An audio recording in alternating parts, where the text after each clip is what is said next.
అది నవంబర్ మాసం. ఒక గొల్లబామ నేలమీద కూర్చుని గడ్డి తింటోంది. అబ్బబ్బబ్బా, జీవితం చాలా బాగుంది.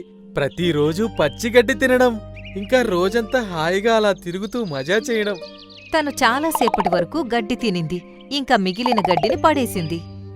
అప్పుడు ఒక పావురం తన దగ్గరకొచ్చి ఆగింది. అయ్యయ్యో, ఏం చేస్తున్నావు నువ్వు? నువ్వు ఎంత గడ్డి తినగలవో అంతే తెంపాలి కదా. ఇప్పుడు మిగిలిపోయిన గడ్డి రాత్రి లోపల దానంతటా అది ఎండిపోతుంది కదా. గడ్డి దానంతటదే పెరిగింది. నువ్వేమైనా పెంచావా ఏంటి? నువ్వెందుకు అన్ని మాటలు అంటున్నావు? నేనెప్పుడూ ఇలానే చేస్తాను. అలా చెప్పి గొల్లబామ ఆకాశంలోకి ఎగిరిపోయింది.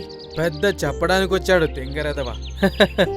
తను కొంతసేపటి వరకు అలా ఎగురుతూనే ఉంది. ఇంకా అప్పుడు తనకి భూమి మీద ఒక ఎర్రటి టమాటో కనపడింది. ఓరి దేవుడో, టమాటో! తను టమాటా దగ్గరకు వెళ్ళింది. ఇంకా దాన్ని చూస్తూ ఆనందపడుతూ పాట పాడ్డం మొదలుపెట్టింది. ఈ టమాటో చాలా బాగుంది. టమాటో చాలా బాగుంది. టమాటో చాలా బాగుంది. అప్పుడది వెంటనే టమాటా దగ్గరకు వెళ్ళి దాన్ని తినడం మొదలుపెట్టింది. దీని టేస్ట్ ఎంత బాగుందో అసలు. చాలా రుచికరంగా ఉంది.